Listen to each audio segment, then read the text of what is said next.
Hi, welcome to SFG Cards and Craft. Today I'd like to show you this card that I did using a stamp set from Art Impressions. There's the stamp set there. When I say stamp set, it's just the one stamp in the set. I've also used from Gerda Steiner Lucky Duck the little fish, and from the Avery Elle, one of the sentiments from the Avery Elle sentiment stamp set there. The reason I actually came about to do this card and the other one that I've done as a fishing card, a friend of mine that's seen the cards that I actually make has actually asked for a mail card for his son. Apparently he has a birthday coming up in the next few days, and she wanted a card for him where she could actually give him. He's a very keen fisherman, so she asked me if I had any stamp sets for fishermen. And so I bought this one and the other one that you'll see later on when I actually do it. This one's actually called Catching Z's, or if you're American, Catching Z's. Okay, I'm just putting on the a sentiment on there, and it's called Don't Quit Your Daydream. That's what it says, Don't Quit Your Daydream. I thought it was appropriate because he's sitting there sort of dreaming about fishing and catching lots of fish, so I thought, well, that was appropriate. And just a little happy birthday thereafter, and apologies for my hair getting in the way. My hair goes very frizzy. I'll have to get it cut soon. It's not very long, but it's about shoulder length, but it gets very frizzy and out of control very quickly. It's very fine. Okay, I've made this out of my waffle flower rock rock set. I've actually cut a plastic just out of some acetate plastic rock, I guess you could say, for want of a better word, and I use it as a speech bubble or a thought bubble in this case. And this is what I'm all about here. I've just penciled it in so I know where to stamp the little fish. I put in, I think, 5 fish onto that one. I'll just grab my sample. Sorry, just grabbing my sample. It's just stamping in the fish there now. Yes, there it is. 5 fish.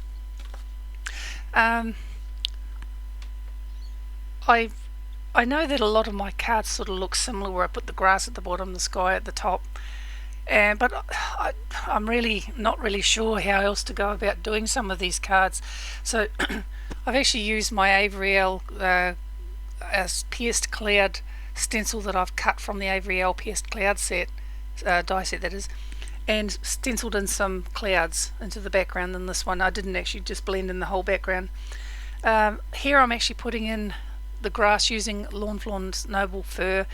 The little stamp that I'm using is out of Whimsy Baby Animals stamp set. I'm pretty sure that's where I got it from. I use that piece of grass stamp set in so many cards, and I'd hate to think what would happen if I actually ever lose it. It's such a tiny little one. Anyway, with the thought bubble, I've actually now gone around that. I didn't put all of this in. I mean, it's all sort of very obvious what I've done. I've just gone around it with a multiliner pen, rubbed out the pencil lines, and now it's done. Okay, the first colour that I'm coming in with is red for his shirt, and that is, so I just got to look it up, shirt Festive Berries, and I later on shade with Hickory Smoke. I do 2 coats on most of his clothing, I think, that he's wearing. The original stamp set, I think I actually coloured this one pretty much the same as the original stamp set, had it printed on it. The hat, though, I think that might have been orange. I can't remember in the original stamp set. I don't remember. I haven't got that stamp set in front of me.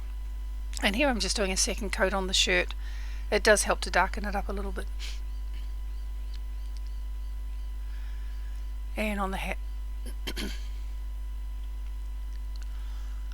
He looks like he's happy lying there dreaming about his fish. Using tattered rose for the skin, I find, face and arms, I find tattered roses is the closest to a white sort of a white skinned person's skin, and I use a bit of Festive Berries later on to indicate where he's gotten sunburnt, so like flushed cheeks on his nose, on his chin sort of thing, because he's lying out in the sun after all. It's a nice day.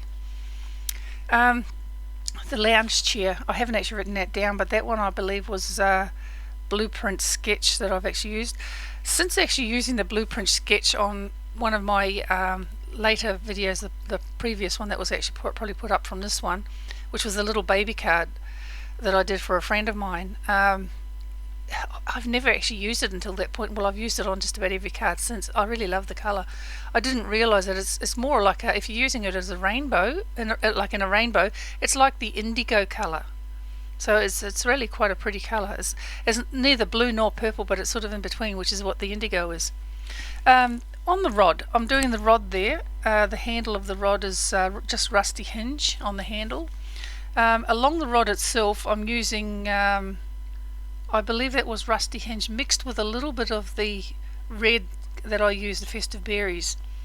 I can remember my brother years ago, he still probably does, because he lives near a beach, he does surf casting, and to me that looks like a surf casting rod, but why on earth it's got a float and a worm on it, I have no idea. But anyway, I guess that's just what the artist put on. Now the boots, the waders, this is actually chest waders, very dangerous things to wear by the way. Chest waders are actually done in mowed lawn, and then later on I come in and I use pine needles to shade on the waders.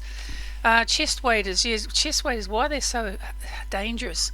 If you were to fall over in the water, the chest waders will actually get water inside them and you can't get them off while you're pulled under the water, and because of the weight of them with the water in them, you will get pulled under and you will drown very quickly. So really you're better off wearing just gumboots. At least with gumboots you've got a chance of actually, even though you can't wade out as far with the gumboots on without getting wet. In the past my parents actually had a house in New Zealand, in the fishing capital, I guess you could say, of New Zealand, which is a Taupo, the large lakes that's in the middle of the North Island in New Zealand. So they had a house there, like a holiday house first, and then they sold the farm that I grew up on and moved there permanently. So that was one of those things. We used to go fly fishing in the lake. So that's just a little bit trivial for you. My father and my brother both wore these chest waders. Neither of them could swim very well, and but they used to only go into the rivers to use the chest waders. They never did on a boat or from the in the lake itself. They just went into the rivers, because there's a lot of rivers that actually feed into Lake Taupo. Now the little knob on the reel, I did that at the same time as I did the handle on the reel. I did that with rusty hinge. The reel itself, I've actually used hickory smoke. The chair, the white parts on the chair, I've actually put a little bit of hickory smoke on those as well. That's what I'm doing there now, just to sort of knock back that bright white sort of colour. And as you can see, this guy, I don't even know if he's got a name. It's just called Catching Zeds. So I don't know if it's supposed to be the same person that's in the other one or not, Ed. But anyway, he's almost finished now. He's pretty much fully painted except for his sunburn now. Just doing his tackle box there and using hickory smoke for his tackle box. Just using the angle shader at the moment. I seem to use only the 1/4 inch angle shader and that water brush now. In one of my other videos too, I mentioned that the water brush was actually having problems leaking. Well, I fixed that problem. I actually put the plumber's tape on it, on the thread. It was leaking when I'd squeeze it to try and get a bit of water out. It was actually leaking around the thread and not coming out through the bristles where I wanted it to come out. So I fixed that problem by putting a bit of the plumber's tape around the thread, and now it works fine. I can still unscrew it without the plumber's tape having to be replaced every time. So that's good news. Just bringing a bit of shading here, which is the pine needles. The pine needles. Yes, pine needles is what it's called in the Distress ink. Just shading his waders, chest waders. When I say chest waders, you can actually get waders that go up to, for want of a better word, right up to the crutch, but not actually the body part, which they would be probably pretty dangerous to wear too if you fell over in the water, and if the water was deep, you got dragged into the current, you'd be gone in no time. I just don't like the idea of them myself. and shading a little bit of his shirt with the hickory smoke. Pretty much all the shading in here except for the waders is done with hickory smoke, although I think on the shirt I may have picked up a little bit of the festive berries and hickory smoke mixed, just to sort of try and get it a little bit less dark. I'm not quite sure what I'm doing. Oh, dry brushing. To dry brush, you notice how I'm dry brushing onto his cheeks. When you actually try and put one colour on top of a wet colour on top of a dry colour, you end up with like a harsh waterline, for want of a better word. If you actually do a dry brushing like I showed there, where you have a dry brush, put your brush into the ink, mix it around, get it sort of fairly loaded with the ink, then wipe off most of it onto a dry tissue, and so all you're left with pretty much on the brush is colour, not much moisture. And that's what I've done there, and you just dry brush it in. So that's how you do dry brushing. The little fish, I'm just painting all of them just straight, no shading, pine needles. So there's 5 of those fish and they're all just getting painted with pine needles. I think I do go back and do a second coat as well. The eye on the fish and the worm, all the eyes on the fish and the worm are dotted with the Sakura black glaze pen, and all done with glossy accents afterwards.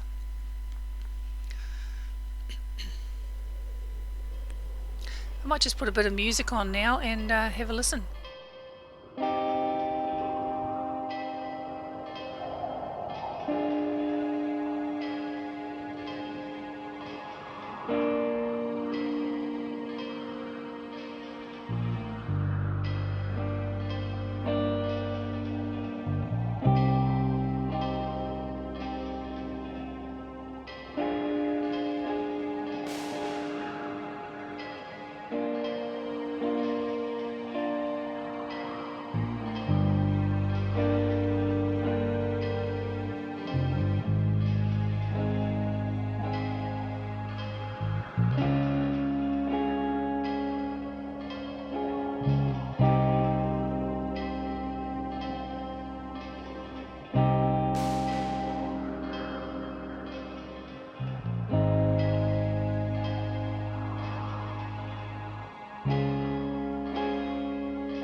Hi, I'm back again. The grass I actually did with mowed lawn ink. It's stamped with Lawn Fawn's Noble Fur, and this is bringing in for the water around the fish. I don't know if I even mentioned that on my notes here. I think it was, you probably saw it there what it was anyway. It's one of the darker ones, without going too dark. Can't remember the name of it, but anyway, I put in just a coat of water around the fish. Had to wait for the fish to dry before I could do this, otherwise it would have ended up smearing probably if the fish was still wet. Wet fish, dry fish makes fun.